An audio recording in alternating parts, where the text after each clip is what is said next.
Hey, I've got no kitten today. The only cat I have is the one on my t-shirt. So I rarely go unescorted by cat. Anyway, it's great to see you. The topic this week, lessons and blessings.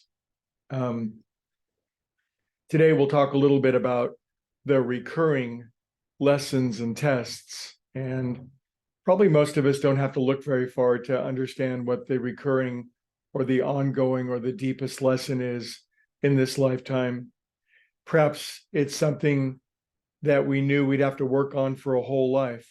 Some tests, some lessons are easily learned and they're learned very quickly. They come up, they're seen for what they are. The resolution is quick and reasonably obvious. And once it's addressed, we don't have to work on that part of the workbook anymore.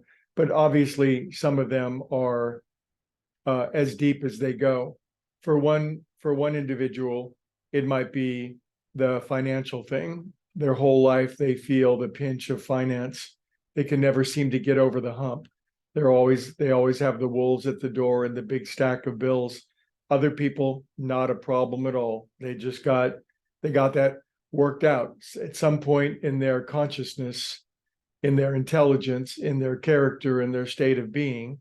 That simply is resolved. They don't have to think about money or finance. Some people, that's all they ever think about.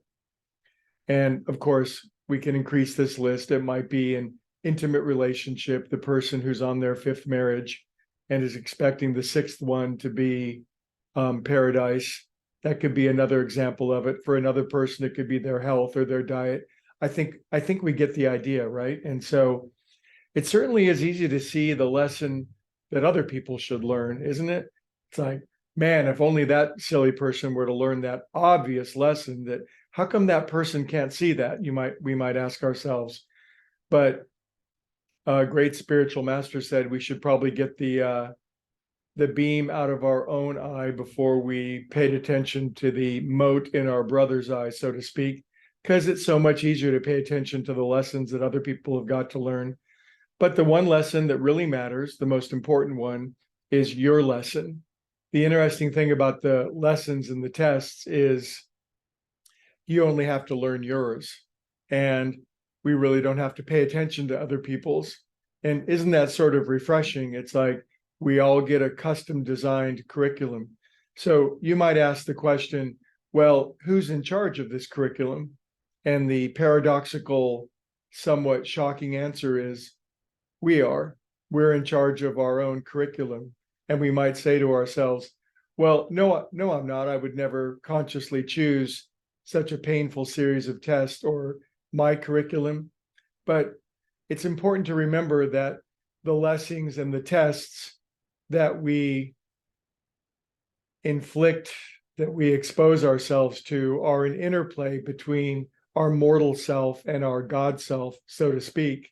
And the lessons that are recurring, the ones we keep bumping into and over again.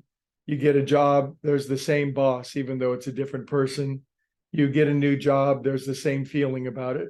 Or we're always confused or uncertain about an issue, or we're not sure what our destiny is, or we can't find our true place and what's going on with that. We're in charge of that curriculum, and the curriculum is being delivered over and over. The test is happening to us over and over again, simply because we haven't fully gotten the lesson. This is not to say that with every test we don't learn something. I don't think that's the case at all. But the question is, and here I think is the big question, in every test and in every lesson that we're given, there's a variable how much we could learn from it. It's possible to go through a test, one of life's lessons, and learn the absolute minimum from it, almost avoid the blessing that could come from it. On the other hand, if we're careful and conscious and mindful and thoughtful about the test that we're going through, and can pause in the middle of any test or lesson curriculum that's being inflicted upon us, we might say, what's going on here? What am I not learning? What could I learn from this?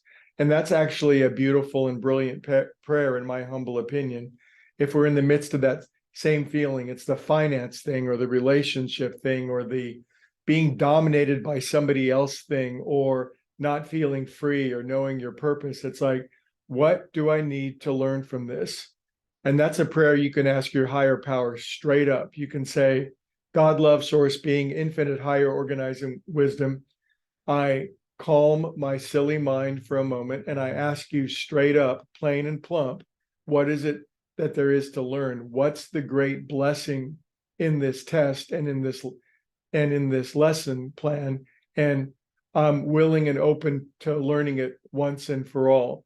There's something called the Dunning-Kruger effect, and it's when people think they know something that they don't. It's a fascinating effect, and it leads to a lot of arrogance or narcissism or blind spots on the part of people where they think they know what they don't know. It's very common. We all suffer from it.